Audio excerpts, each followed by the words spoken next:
Please अपना temper loose नहीं करना, बल्कि कुछ बात ही मत करना किसी से भी, प्लीज।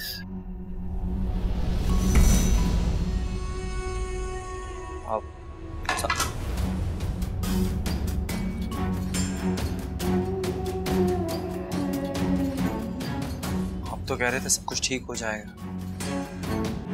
अम्मी का मूड तो बिल्कुल वैसे ही। सब कुछ इतनी जल्दी ठीक नहीं होता बेटे, कोशिश करनी पड़ती। जाओ अपनी मां को मनाओ। कब तक नाराज रहेगी? मां नहीं जाएगी बेटा, मां है ना। नहीं अब्बू, मुझ में हिम्मत नहीं है कि मैं उनसे बात करूं। तो फिर इतनी बड़ी छलांग लगाने की क्या?